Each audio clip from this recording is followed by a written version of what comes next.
Okay, good evening. It's 7 p.m. Welcome to the joint meeting of the Northborough Fire Station Building Committee, the Financial Planning Committee, and the Appropriations Committee. This joint meeting is being conducted in person and remotely, consistent with Chapter 2 of the Acts of 2023, relative to extended certain COVID-19 measures adopted during the state of emergency. All members of the Fire Station Building Committee, the Financial Planning Committee, and Appropriations Committee are allowed to participate either in person or remotely. The Act allows the Northborough Fire Station Building Committee, Financial Planning, and Appropriations Committee to meet in person and remotely, so long as reasonable public access is afforded so that the public can follow along with the deliberations of the meeting. The public is encouraged to follow along using the posted agenda unless the chair notes otherwise. Members of the public who wish to view the live stream of the recording of the meeting may do so by going to the Northborough Remote Meetings on the YouTube via the link listed on the agenda. Ensuring public access does not ensure public participation unless such participation is required by law. This meeting will feature public comment. I'd like to start with a roll call. Appropriations. Scott Rogers is here. George Frankel is here. Financial Planning. Excuse me. Give Tim a chance. I promoted Bob, but he turned it down. Okay, no problem. To give Tim a chance to acknowledge. Tim Kalin is here. Okay. Financial Planning. Scott Stockman is here. Rob Babcock here. Ken Picard here. Susan Sartori here. John Rapp is here. The Fire Station Building Committee. Dawn Rand's here. Chief Parenti. Dan Brillhart. Diana Nicholas. Tom Reardon. Mitch is here. Thank you. Good. Okay. Before we begin and ask for public comments, I'd like to acknowledge the passing of Tom Spataro, a longtime member of the Financial Planning Committee. He died back in June, father of two, very involved with the town, passed at an early age of 57, and we will miss him. At this point in time, I'd like to see if there's any public comments. JR has their hand up. Can we let him in? Yes, please. Public comment? Please identify yourself. Can you hear me? Yes. Okay. John Ray, Financial Planning Committee. Oh, hi. I'm in Midcoast, Maine with very bad service, but I'm going to try to participate to the degree I can. Okay. Should I be in this? I don't see myself as a member. Is this the right way to join? Chief, I can promote him. stand by, John, 1 second. Just see JR, I didn't know who it was. There we go. He's being promoted up.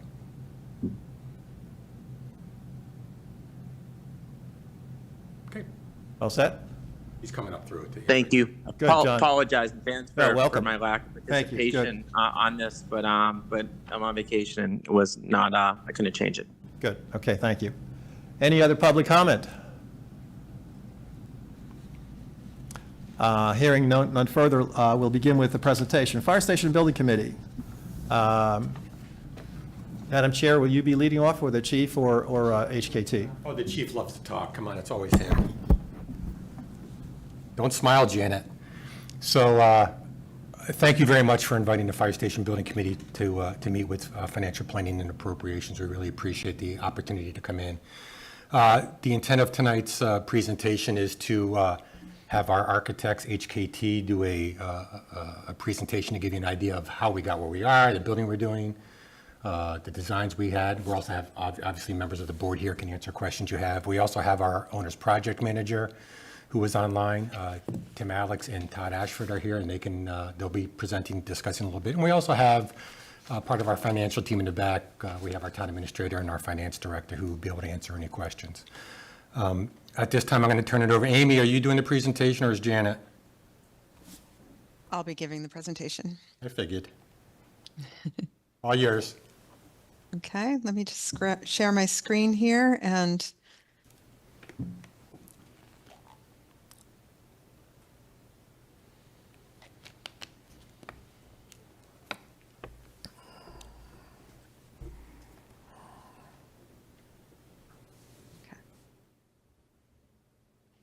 My name is Amy Dunlap. I'm with HKT Architects. I'm a principal here. Janet Slamenda is also a principal with HKT. We've been working with the town of Northborough since fall of last year.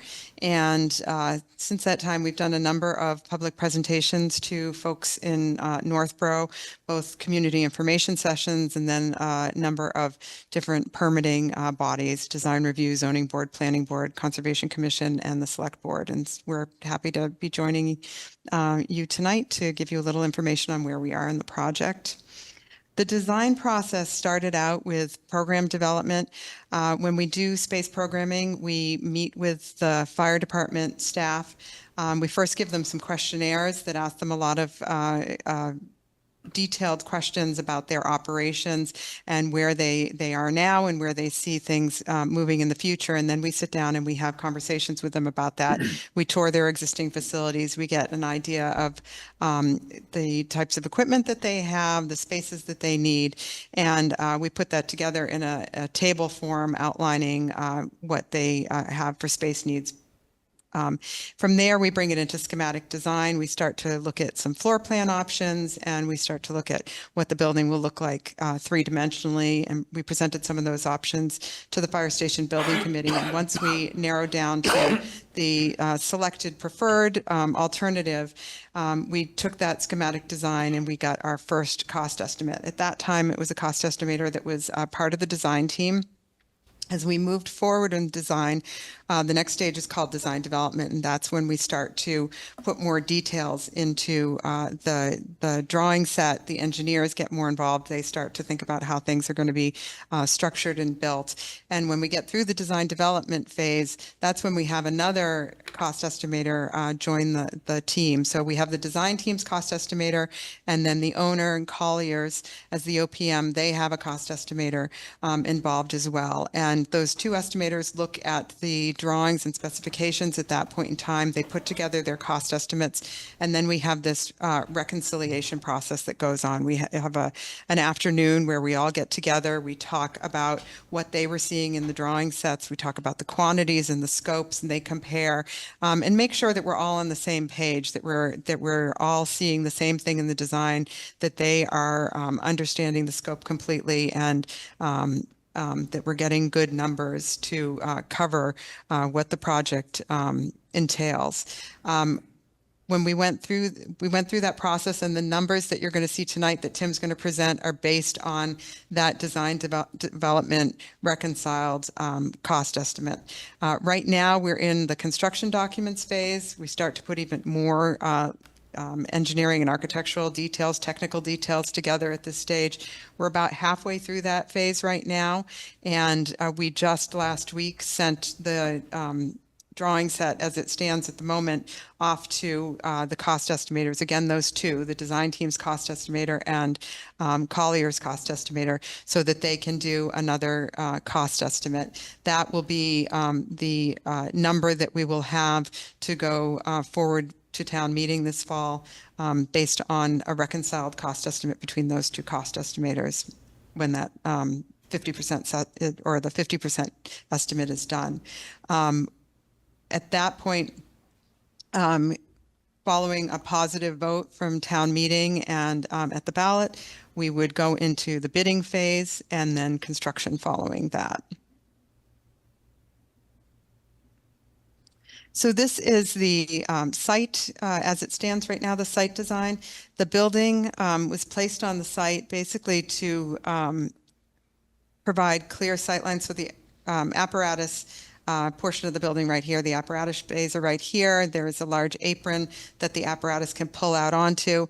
This was set back from the street so that they could bring the apparatus back into the station and turn around on the apron to get back into the building without having to turn around in Route 20 and block traffic in any way. We set the building on the site so that the apparatus, as they were leaving, would have clear lines of sight going down West Main Street for safety. And all of the decisions that we made basically had something to do with safety and operations throughout the design process. We split up the parking so that there is staff parking in one area of the building. The staff can drive into the drive along this side of the building to get to the staff parking area. The public can drive into this driveway and get to public parking. There was a request from some of the town permitting boards to align the driveway here with the drive into Dunkin' Donuts, which just helps a little bit with movement here. So if a driver is coming out of the fire station driveway, they can make eye contact with a driver coming out of Dunkin' Donuts. They can coordinate movements at that time. So again, a decision that was made for safety. We also, in response to some of the permitting boards, extended the sidewalk from in front of the building down past the building and in front of the adjacent abutters at Hillside Grill to make it accessible going all the way down in front of the Hillside Grill. We also, in response to some comments from permitting boards, increased the height of the fence around the retaining wall. There is this retaining wall in the back of the property here that will retain the grades.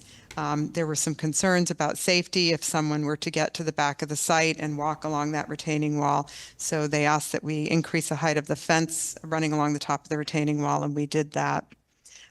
We also, or the Chief Parenti and Scott Charpentier initiated a conversation with the folks who own the adjacent property over here to do some additional grading or regrading along the property line here, which would allow us to lower the height of this retaining wall, which would be a cost savings to the town. So those conversations are ongoing, and the engineers have been looking at that to try to bring down the height of this retaining wall a little bit as it extends along the west property line here.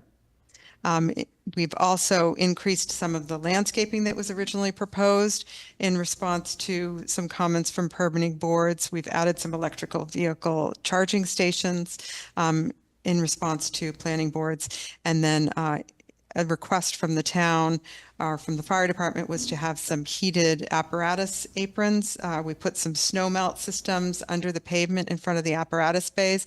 That really helps to with snow clearing in inclement weather. It's just helps them get a head start on it and maintain some clear pavement in front of the doors to help with emergency response in the winter months. This is the first floor plan of the building. The first floor is divided up into 4 distinct areas. The pink zones that you see here are the operations areas that consist largely of the apparatus bays. There are doors on the front of the building. These are the doors where the apparatus can head out to West Main Street. These doors in the back here allow the apparatus to exit through the back parking area and around the building and out that drive. There are different support spaces adjacent to that for decontamination, for gear, for different storage needs for the fire department. The main entrance for the public is right here through the vestibule and into the lobby. There's a training room and some public toilet rooms located off of that lobby. And then there's sort of a lockdown here. There's a wall the public can't get past unless they're invited past. And that leads into the administration spaces for the chief, the deputy, the fire prevention officer, some storage spaces, and then some mechanical spaces. All of the gray spaces that you see here are building support spaces, including mechanical stairs. And those sorts of things. One of the things that was really important as we were looking at the design was this clean station concept that is really prominent in fire station designs right now.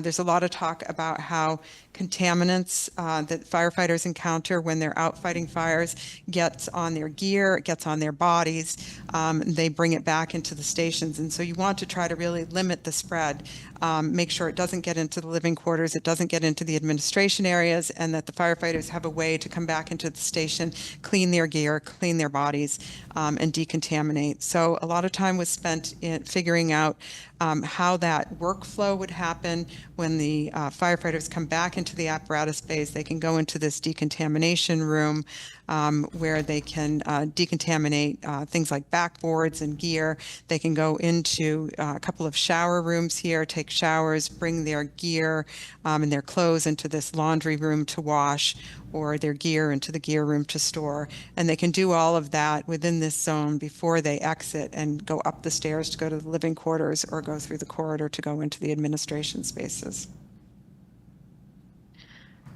The second floor is largely devoted to the fire department living spaces. That's all of these green spaces here. We have 7 dorm rooms, which are located in this part of the building. There's the day room and the kitchen where they spend good chunks of their days. It's living quarters. They have their meals here. They can have downtime to watch TV. They can have small informal meetings here. There is a terrace located off of that where they can have some outdoor eating area as well. There are toilet rooms and shower rooms, a fitness area, and then another roof terrace off of that fitness area. There's some mechanical space up on this floor, and then there's also this training and hose drying tower. They do have hose that they dry. They can hoist them up and allow them to hang and dry, but they can also use this tower for training exercises, for practicing hauling hose upstairs, for practicing bringing stretchers downstairs if they were in a rescue situation, for those sorts of things. Other features for the buildings, the roofs will be designed to be solar ready. There aren't any plans right now to put photovoltaic panels on the roof, but they will be designed to accommodate the weight for the PV panels, and they will have conduit necessary to make those electrical connections in the future. That's something that is now required in the energy code. It's a recent requirement and something that we'll be adhering to. One of the other requirements of the energy code is to have spaces that are electric vehicle charger ready. And I mentioned before that we're going one step beyond, and we're providing some of those electric vehicle charger spaces to actually have the chargers installed when the building opens. I mentioned before the terraces and the tower, and then there's also a pole for fire response. So if there's a call and the firefighters are up on this second floor, they can either go down the stair here to get into the apparatus bays, or they can go down the pole here and drop down and get into the apparatus bays that way. This is a rendering of what the building will look like. We were asked to develop a design that had a traditional New England vernacular approach.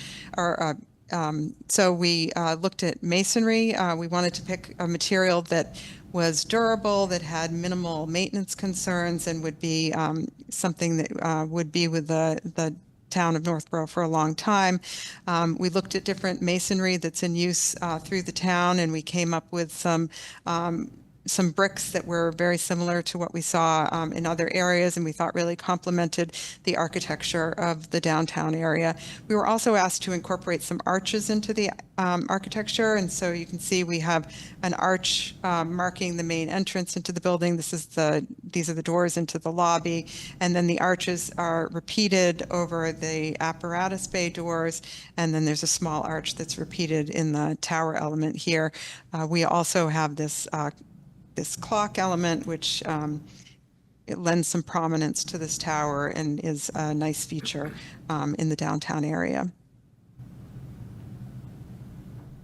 Tim?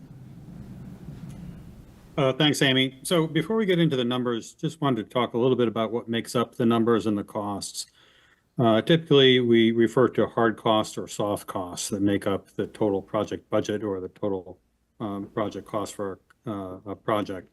So hard costs are the construction costs. It's the building, it's the work that needs to be done on the site to make it usable for its intended purpose. And as Amy said, when we went back in design development, we did have 2 estimators, and they went through a reconciliation process. So as we go through, those are the numbers that we're going to be looking at. Also, we do have the 50% construction documents out now for being looked at by the design or by the estimators. So we'll have updated numbers at the end of the month, early in September. But The soft costs represent the other costs of the project. So it's the cost for the furnishings, fixtures, equipment. That's all the furniture, the related, program-related equipment, everything else, all the loose things within the building, if you will. Fees and expenses, the design cost, the OPM costs, other moving costs or materials testing during construction. So some of those fees and expenses. And then the contingency, which is really the construction contingency during construction. So the construction and then an owner's project contingency. So that's really what makes up the numbers that we're going to be looking at in the next slide. And Amy, if you could go to the next one. So again, back on design development, we came up with a total construction cost of $33.4 to $34.1 million. We had some range also for furniture, fixtures, and equipment of roughly $750,000 to $1.35. Fees and expenses totaled $4.9 to $6.1 million. We added in the cost to acquire the site of just under $1.5 million. And then we have the contingencies that we're going to be carrying of 3.7 to 3.9 for a total range of a project cost of 44.3 to 46.9. There were some funds that were previously already approved of just under 3.5 million, which would mean a remaining funding that would be required of 40.8 to $43.4 million. And just to go over quickly, next steps, we are going to be beginning the pre-qualification process. It's dictated by Mass General Law of our process to develop a list of contractors who would be allowed to bid on the project. And we go through a pre-qualification process. We ask that they submit qualification packages and we review those and go through that process. Once that's complete, we'll have our bidders or filed sub-bidders and our general contractor bidders that can bid on the project. Meanwhile, the construction documents will be ongoing and wrapping those up. Again, we're at about 50% now, so those documents will be finishing up. And then, as Amy mentioned, bidding in the at the end of the year and groundbreaking construction beginning in early 2025.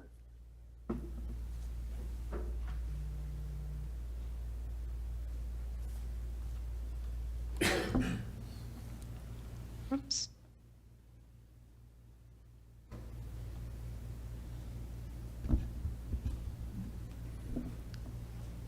All right, who to break the awkward silence? Amy, anything else? No, I think that's it for our presentation.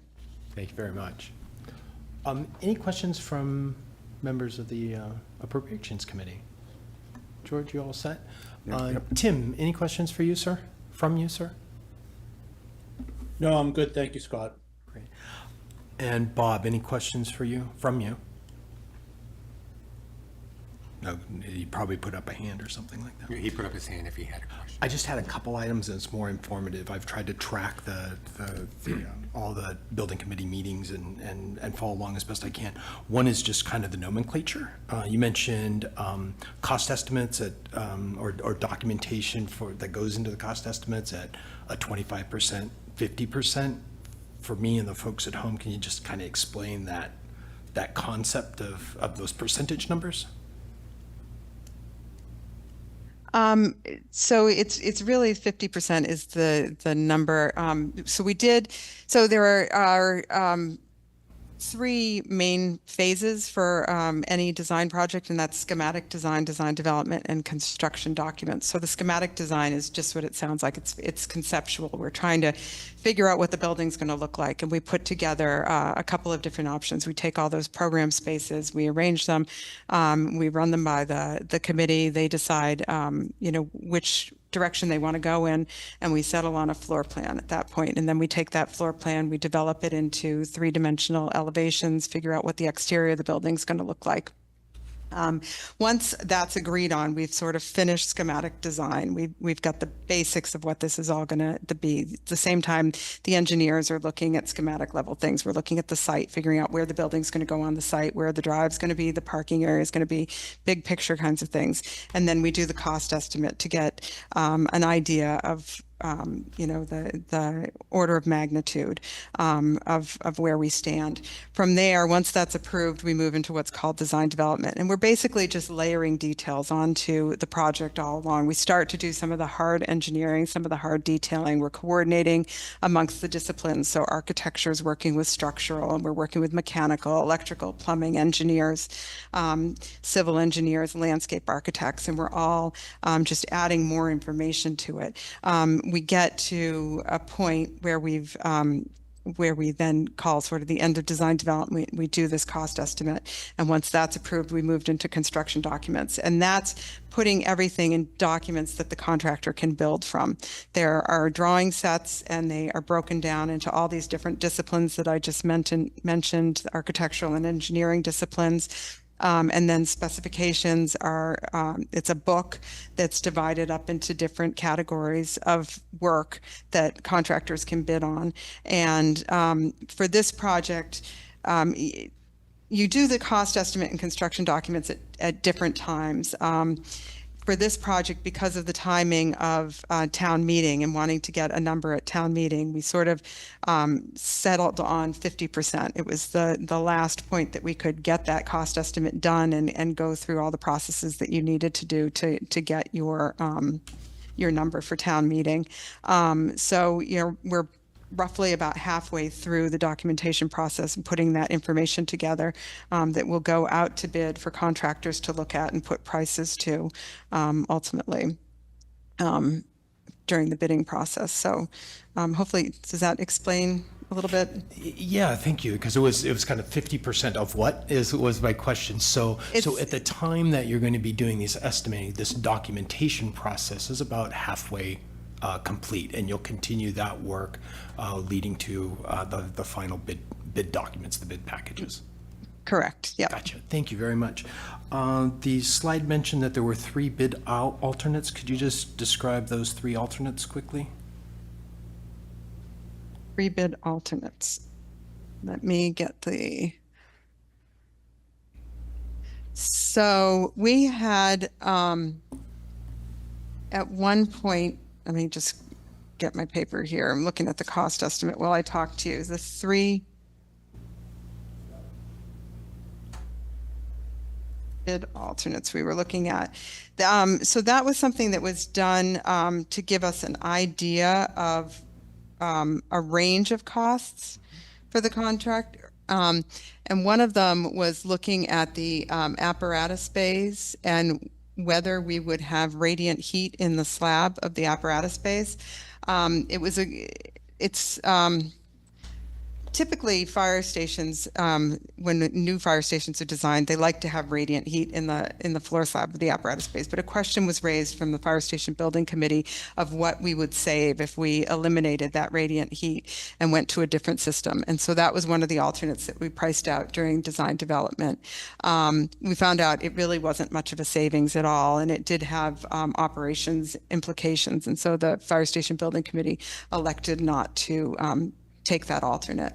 The second alternate that we looked at was for roof monitors in the design over the apparatus bay. So the apparatus bay is quite deep. It fits 3 vehicles deep in the apparatus bays, and there isn't a lot of opportunity to get natural light into that space as a result. And yet it's a space that the firefighters are working in regularly throughout the day. And so we had proposed in the design to put what's called roof monitors in, and we had put 3 rows of them in. And it's a way, instead of having a skylight, it's basically a way to have a vertical window element up above the roof, which allows natural light to get into the depths of the apparatus space. There had been some discussion about deleting the roof monitors, and so we had asked the cost estimators to give us a cost for removing the roof monitors entirely. In the end, after discussions with the Fire Station Building Committee, the decision was made to just eliminate one of those roof monitors, so we would still have two in the design. That would reduce some cost to the community, but it would also still give the fire department the operations benefits of getting that natural light in. And then the other alternate was a price for adding the solar panels at this time. And right now, that has not been incorporated into the project. We are making the roof solar ready, as I said, but we're not actually incorporating the PV panels into the design. Okay, great, thank you. So at this point, we're not moving forward with those alternates, none of the three is what I'm hearing in terms of the package, or they will be as alternates and they'll be bid. We reduced the. Oh, the monitors, from 3 to 2. That was the only change we made. Yeah, okay, sorry. We kept the radiant heat, yeah.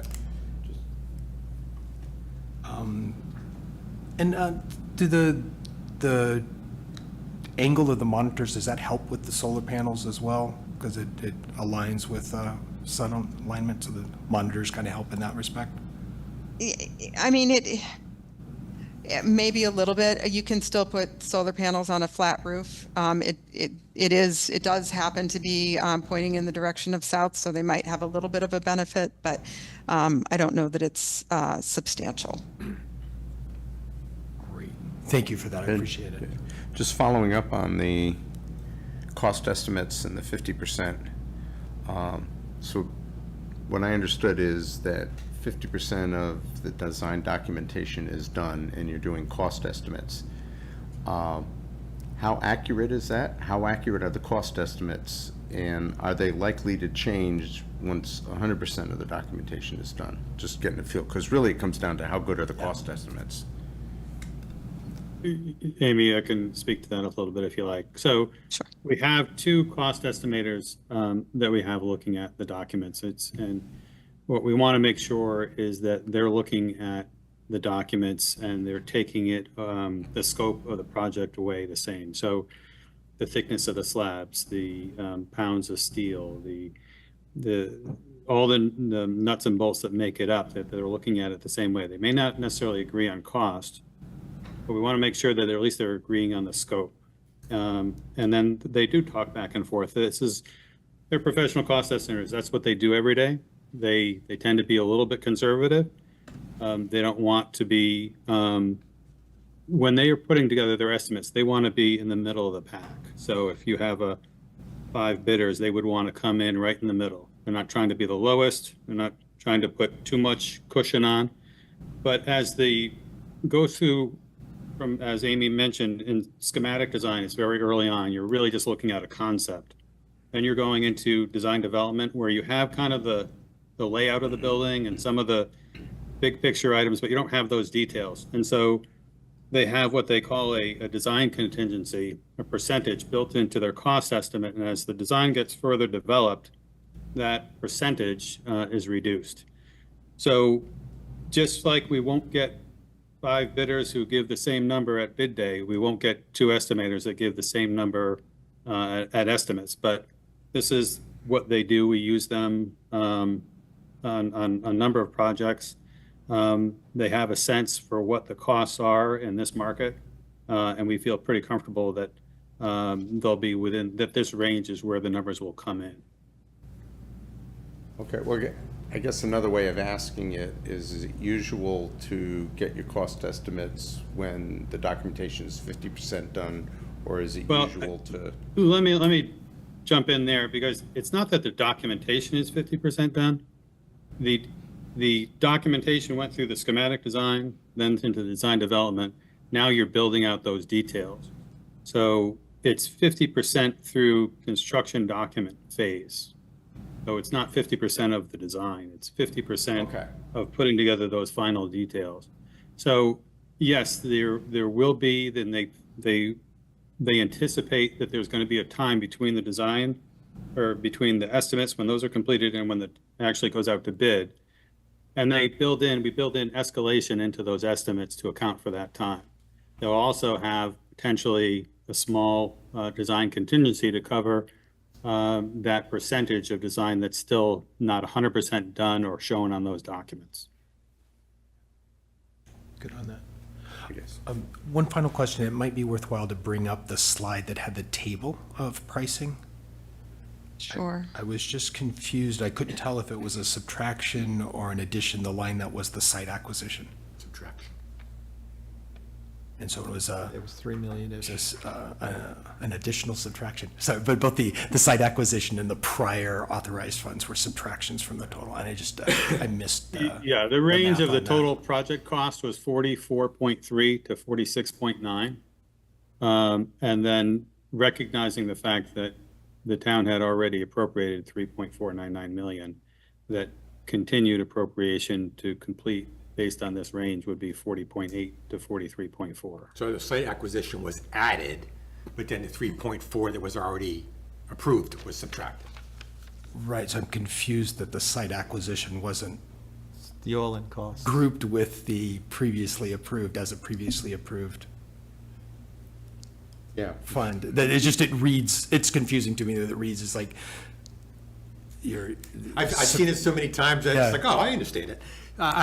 So the idea is to show you the total it's the- cost of the system at 44.3 or 46.9, minus what was already approved.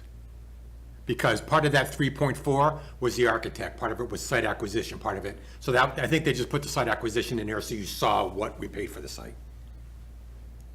Right, but it was previously approved, so that's I know. that's what confuses me, that it would be listed down with the others and then wouldn't be in the One is range cost of and one total is what's been project approved. cost.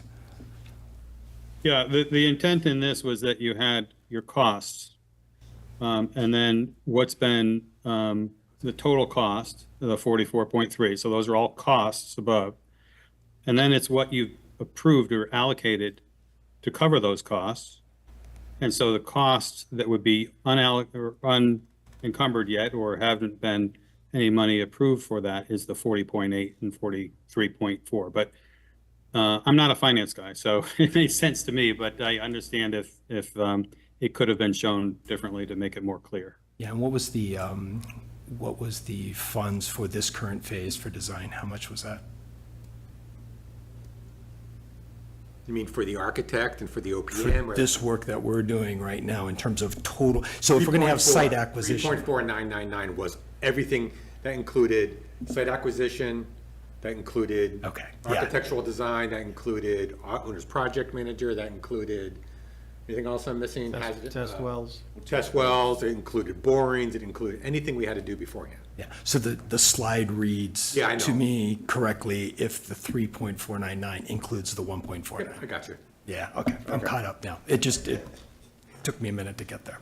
All right, thank you very much, that's all. Someone has a hand up? JR? For financial planning, let's start with John Ray. Questions, please, John? You're muted, John.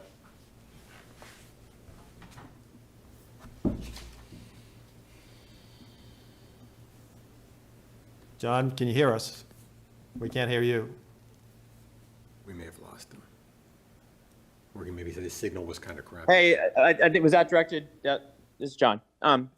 Question. So you mentioned the two roof monitor. I hope I used the right words.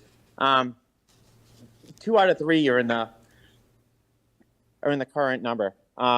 Roof, is it monitors or modules? What's it called? Monitors. Thank you. Yeah, it's just I'm not with the term. But how much are those that are in the plan? I have to stop sharing here so I can actually take a look at the cost estimate.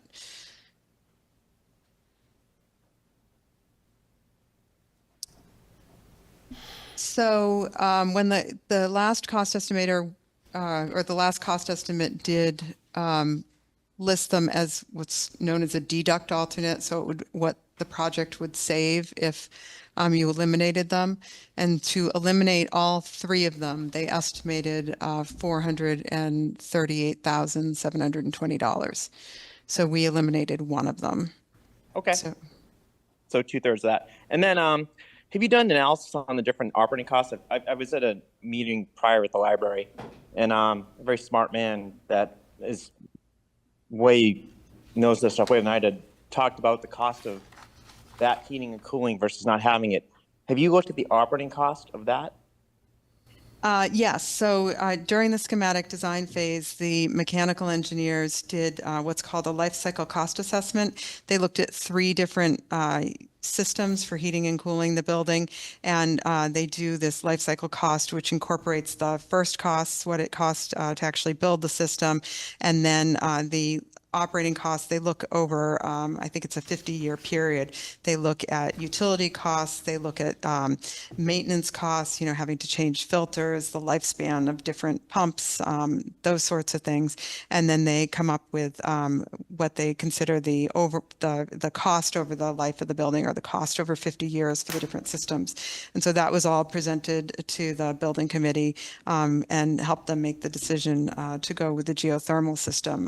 Part of what they looked at in that was rebates and what was available for state rebates as well as federal rebates. And that's how they made the decision to go with the geothermal, because it was the least expensive system over the life of the building when you took those rebates into account. Yeah, and I was thinking more in terms of the operating costs of having a design that had no roof monitors versus 2 monitors. That wasn't very clear. Sorry. No, that we didn't look at, no. And another just cost question: how much is the pretty tower? How much does that cost to have that clock tower versus maybe not having it? So when you talk about the tower, are you talking about just the clock feature, or are you talking about the whole tower? The whole tower, because I think it has a couple of functions, I think, and correct me if I'm wrong. One is aesthetically looks great because it's a clock tower. The other is you have the fire pole that goes and it has a training aspect to it, right? So the pole is not in that tower, and the tower is actually operational.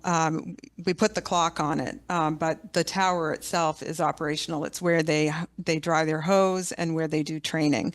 So it's an operational feature, and we have not actually pulled the cost of that one feature out in the cost estimate. I wouldn't know. But do you have a detailed cost estimate that would include the cost of those things you just mentioned? Like I imagine maybe it's because it's only at 50% cost estimate now.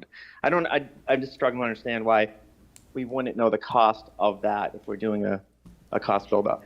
Well, they don't break out the cost estimate that way. It's not broken out by, sections of the building, elements in the building. So there's not something in the cost estimate that's just, this is the cost of the hose tower.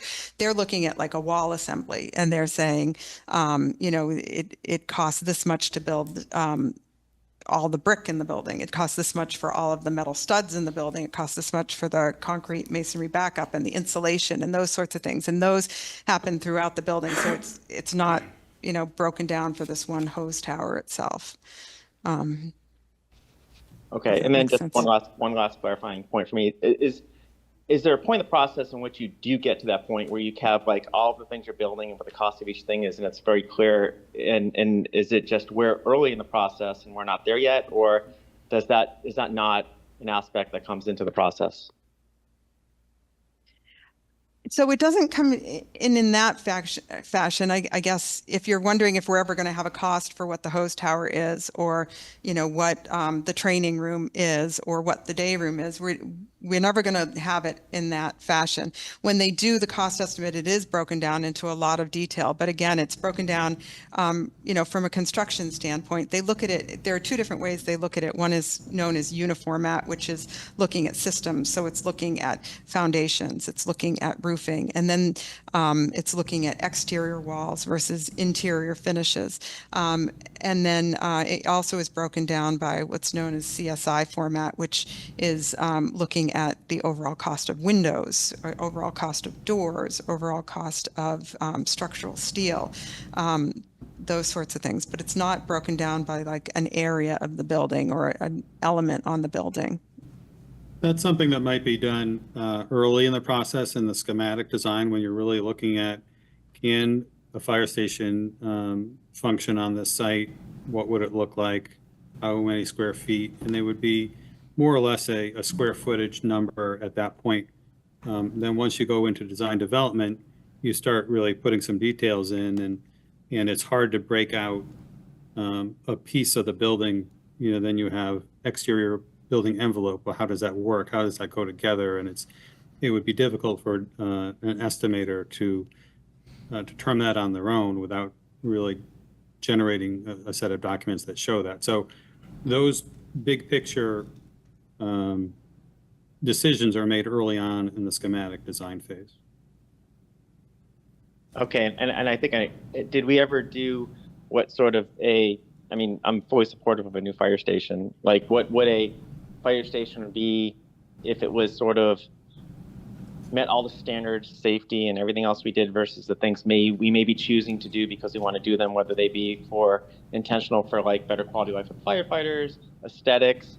I don't think we've done that, right? I just want to make sure I'm clear on that. I think if we've taken the design and we've costed out the design in which we put together. I don't know if I followed your question. Yeah, I'm not sure. Well, I guess I'll try to say more clearly. There's a fire station that you could build that would meet all the requirements of a fire station built in 2024. And then there's one in which there's added things, whether they be like roof monitors, heating apparatus, clock tower, and just we don't really have anything that says, hey, here's what a base design would be and here are the extras. That's what I'm trying to get at, but I'm just trying to clarify that point. Sure, I can address that, and simply there are no extras in this building. We've designed the building committee, and if anyone else with the building committee wants to speak up, we've designed the building committee based on what we need in the fire station, by the programmatic needs of what we need for spaces, what we need for operational. That's how this building was designed. It wasn't designed to say, oh, let's throw this in because it looks nice, or let's throw this in because we want it. It was based on what our needs were. I would just add that the other intent behind the design and the selection of the materials is that this is a 50-year building. So I think if I understand the question, you're wondering if there is a more economical way to build it and still make it functional, but the economy is as good as it's going to get for the most part if you're going to keep this building for 50 years.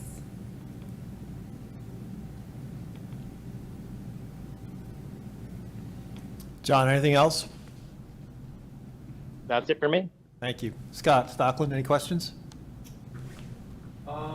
I had one question, really, just not so much about the cost of the building, but in terms of when people are voting on this at town meeting, how can they determine how much it's going to cost them? We've all seen the number $344 for an average person.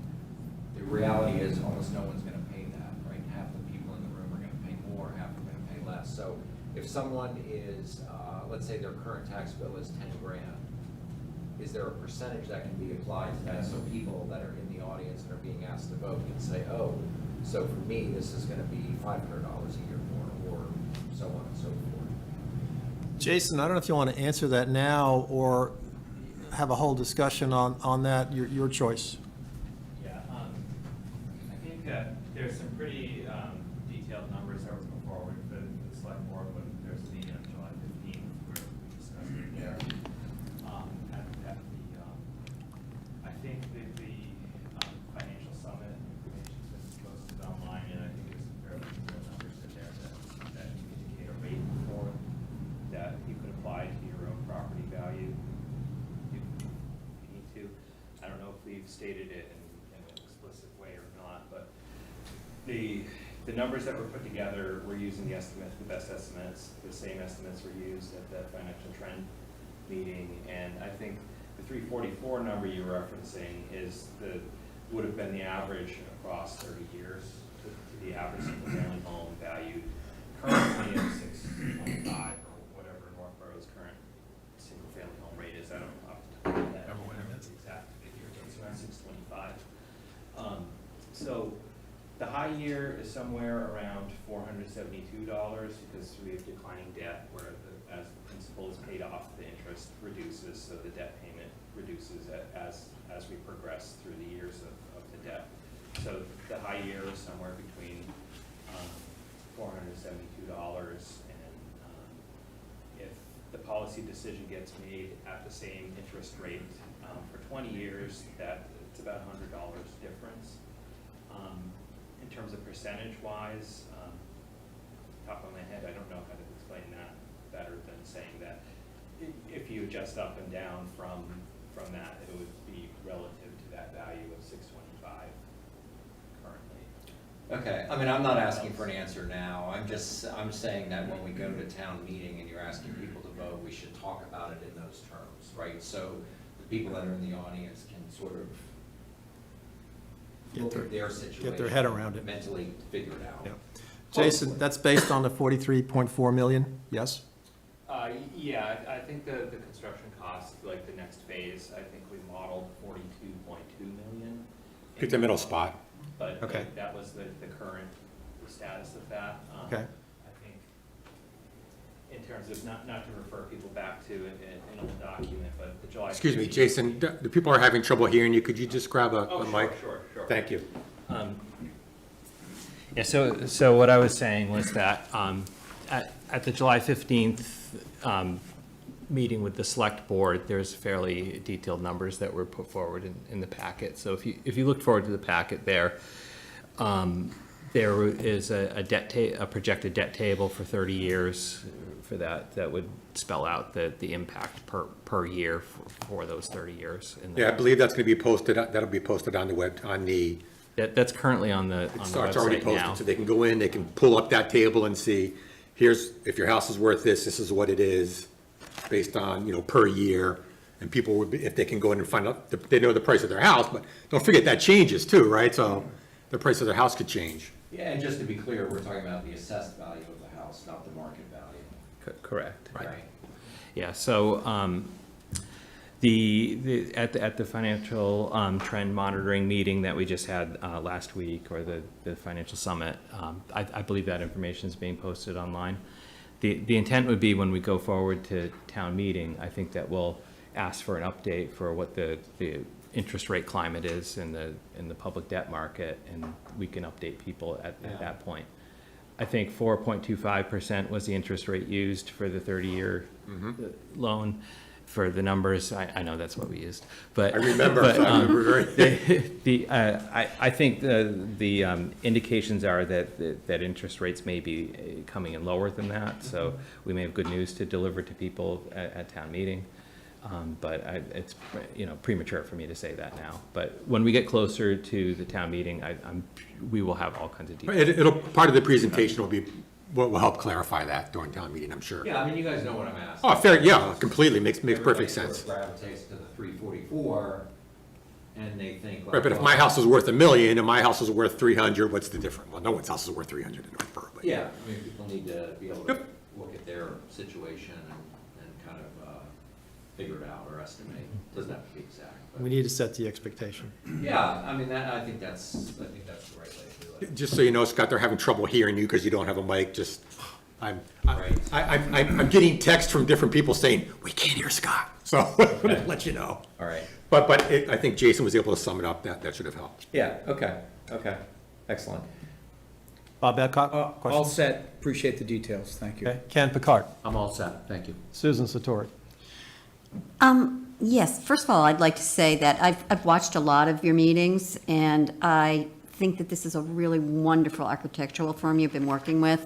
I think they've given great guidance. I think you have great people on this committee. The two architects especially, exemplary. I think at times they helped you with some really hard decisions that at times they were more costly than you wanted to actually spend, but they took you to the right place. And I think that the building and the renderings that I have seen, it's absolutely lovely. I love the balance of where you have the meeting space and the home of the firefighters, separated by that tower where they train, to then where all the equipment is, where they run out to have to do the extraordinary things they do when they take a call. So I want to applaud you all, and I hope that we're going to be able to work with you for another year or so to finalize this and the people get behind it. I do want to ask one question in regard to the side retaining wall. You said there was a possibility of a cost construction. When will you have a better idea of when that is happening? So the possibility was in lowering the height of the retaining wall, and that's something we have started to incorporate into the set. It is incorporated into the set that's going to the cost estimator. As you know, there's a retaining wall over at the Hillside Grill property as well. The overall site before either of those sites was developed, there was a slope there. When they cut into the site to build Hillside Grill, they had to build a retaining wall to retain the earth back there. On this site, we're going to need to do the same thing. And what it left was this wedge of land between the two properties, right along the property line, that was still high because of the way these retaining walls needed to be structured along the property line there. And so what the civil engineers realized was that if we didn't regrade along there, then we were going to have the wall of a certain height. But if we could regrade, it would mean going on to the property of Hillside Grill to lower their grade a little bit. But if we were able to do that, then we could bring down the height of that wall between the two properties a little bit. And so we approached the chief, and he and Scott Charpentier talked to the folks who own that property and said, would they be willing to allow contractors to come onto their property, lower the grade there a little bit, and it would take some pressure off of their retaining wall. It would mean that the retaining wall on the town's land could be a little bit lower, and they were open to that. So we've been able to incorporate that into the design and lower that wall a little bit. Oh, okay, so it is kind of set. Yeah, it's important to understand we're not touching their wall at all, so their wall will still be there. We're not touching that. It's from that area over towards ours. Instead of it's sloping it down so we can lower our wall, and it takes some pressure off their wall. And they have been amazing to work with. Like I said, I was mentioning earlier before the meeting started, they've just been terrific to work with. Sure, come on in. We want to work with you. We want you as great neighbors. We're like, you know, they were wonderful. Well, I'm sure the approach and being so adaptable as everybody has been here, and as you've gone through the process, it was helpful that way. I want to understand better the money that's been used to get you to this point, and what money is actually left. And when people talk about, oh, could we eliminate this, or could we look at it from this point of view, there's a cost to asking the professionals to do those kinds of things. Can you tell me where we are in that budget? Tim, could you tell us where we are in our current 3.49999 budget, which I don't think we have a whole lot of squeak room left in there? Yeah, I don't have the budget up in front of me, but based on what we had on the table, we really have pretty much used up all of those funds. You know, there might be able to do some small, minor things, but I think we've either encumbered the cost or plan on encumbering up just maybe short of. I don't want to put a number out there, but within tens of thousands of dollars, not hundreds of Let me thousands of give you an dollars. example of that. For instance, so when the committee decided to go with the geothermal system, there was a significant increase in the design dollars we had to spend, and there was an actual test well that has to be drilled that actually becomes part of the system. But that test well is fairly significant. It was a fairly deep well. We didn't have enough money to do that unless we made some changes to our schedule, which is why you see our bidding process got moved from before town meeting to after town meeting. The reason we did that is so we could take the money that had been designated for that bidding process and put it towards that design. So that's how tight we are, that we had to make that decision to change that bidding process, so we had enough money to go forward with a geothermal design. So there's not a whole lot of extra money, and to go in and to change anything now would delay anything. Yeah, there's no Okay, money there. Thank you. Susan, anything else? No? I have a question and an observation. Tim, what is the current total project contingency as we're looking at it today? What percentage of the big pie? Of the 44.3 to 46.9.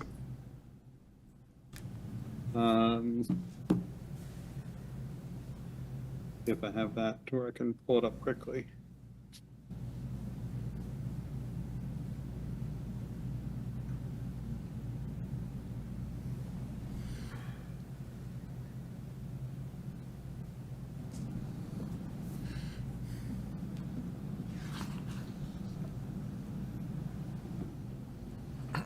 At one point, I think we had it at 5 and 5 for the construction and owner's contingency, and I think we lowered it a little bit.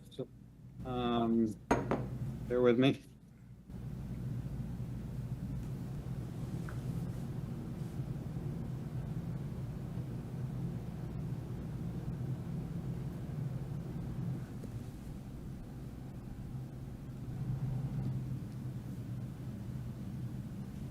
Yeah, I'm sorry, I'd have to get back to you. I don't have a printout of it, and Yeah, I actually think it was higher. I think it was higher, Tim, and then went down to 5. But for some reason that's sticking in my mind. But I'm That's not what sure I, if that's accurate. that's what I recall, Chief. That's what I was Yeah. asking. Okay. Can I just, in the, Janet here speaking, in our estimate, we owned a 5% design and pricing contingency still. 5%. Okay. Thank you. Yeah. Thank you. but that's our design Yes, that's the design and contingency, not to pricing, be yeah. confused with our construction contingency. Right, so it can Correct. come down. Correct. That's just that one, so. Thank you. The geothermal system that the committee has focused on has some rebates associated with it from the federal government and Mass Save to the tune of $1,938,000. I would like to see a memo from Tim to the Select Board, the Appropriations Committee, Financial Planning Committee, with copies to the Fire Station Building Committee, stating that when those rebates come back in, they're used to amortize the debt service associated with this project and nothing else. Can that be done? Well, the intent would be never to have to borrow for this outstanding grant money. The intent would be that we would borrow in a way that these grants could be adjudicated during the last phase of the project. So you wouldn't borrow 44 and then put the $1.9 million back in there? It's cash flow then? Correct. We need the highest number is what would have to be authorized at town meeting. Right. But the spending plan, which shows most of the majority of the money being spent within 2 years, there will have to be a cleanup at the end of the project, because at the same time, we want to make sure we're borrowing enough money. We want to make sure we're not borrowing too much money. So the structure of the debt would play into us being able to adjudicate the remainder of these, like $1.9 million is what was estimated for the grants through the last year. Okay. So the warrant article that will have to be posted that the town will see will have the sum of what, 43.4? It will have the highest, it should have the highest number. Okay. It will have whatever number comes back from the construction document cost estimate. Could be lower. And we have to have that prior to town meeting on October 7th. We have to have it prior to the warrant. Correct? Is that correct, Mitch? Yeah, it definitely has to be there before we execute the warrant, which we're scheduled to do that, I think, the 9th of September. Yeah. We should have the dollar figure in there. I think the schedule is for the cost estimates to come back towards the end of August, and we've got a building committee meeting scheduled for, is it the 28th? Correct. Yep, August 28th is when we have that. Yeah, and then that's when the building committee will receive the consolidated cost estimate from the two cost estimators and the OPM and the architect. That will have its own range in there, and unless the building committee has any further decisions to make, and I don't anticipate us having any, I expect that the amount placed on the town meeting warrant will be the higher of the two of that cost estimate. Correct. Yep. Would it not be the reconciled value?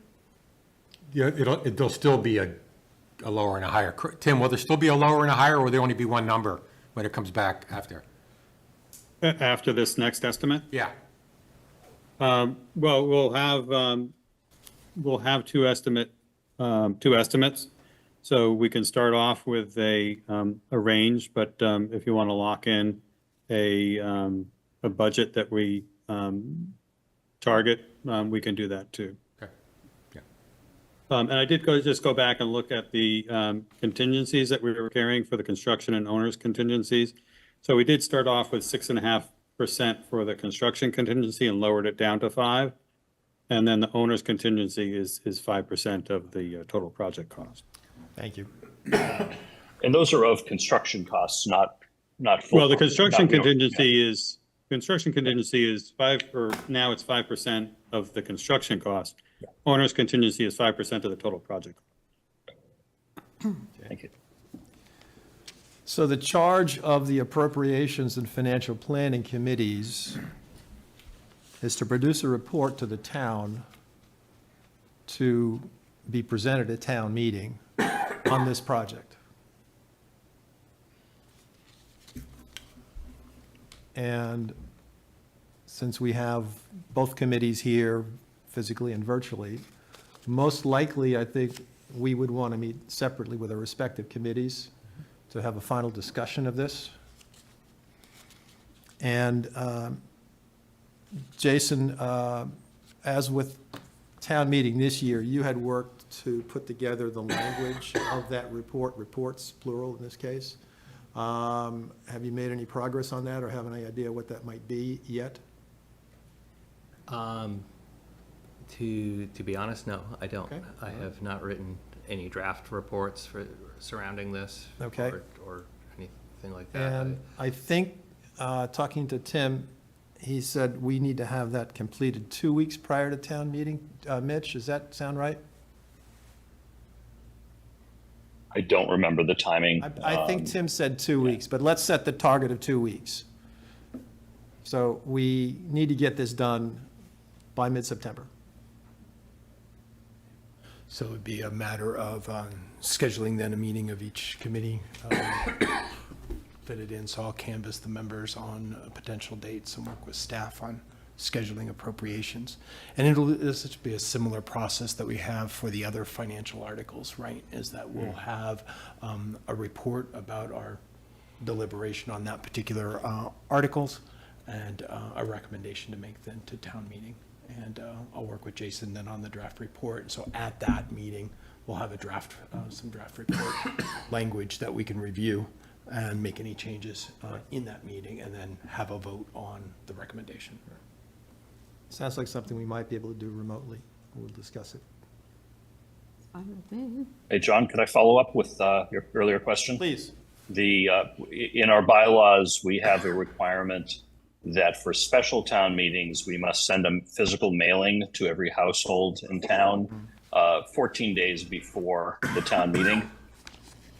So I would suggest, work with the town clerk and make sure that after both of your committees have their votes, that you have adequate time to get that information to whether it be the town administrator's office or the town clerk's office, whoever assembles whatever that mailing will be, so that they can get it in the mail 14 days before the town meeting.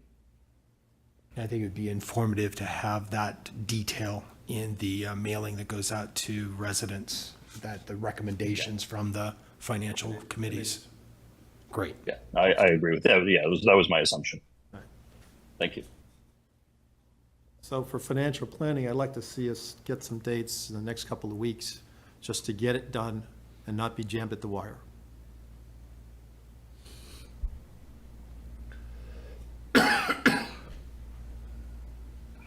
Okay.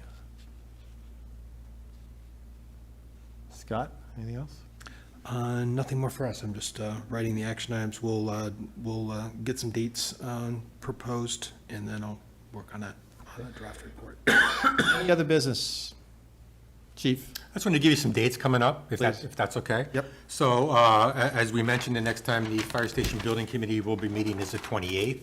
We are starting the pre-qualification process, and Diana and I sit on that fun and exciting committee. By the way, cost estimates are really fun to sit through. If you've never had the chance to sit through a 4-hour cost estimate, it's a good time. The Select Board has a meeting, I believe, on the 12th. It's just not to execute the warrant, but to set the warrant. Is that correct, Mitch?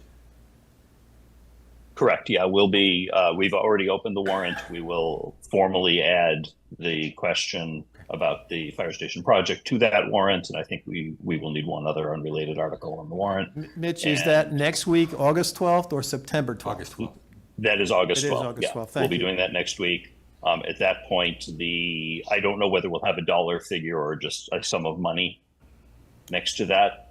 And then at our September 9th meeting, if I have the date right, 8th or 9th, that's the date at which we will update the cost and execute the warrant. Thanks, Mitch. The special town meeting's been set for October 7th, which is a very important day. As you all know, I think I've told you before, it's my birthday as well. So it's going to be a really good day.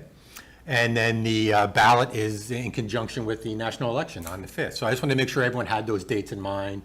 Those are important dates that are coming up. Chief, do you have any, Chief or Mitch, do you have any idea what would be on the ballot in terms of what are we asking people on the ballot? Yeah, the ballot actually doesn't. Approve the funding of the project, or? The ballot does not have a dollar figure on it. Okay. It just says I approve, correct, Mitch, if I'm correct? Yeah, it is required from the Secretary of State's office relative to, the overall Prop 2.5 laws for a debt exclusion.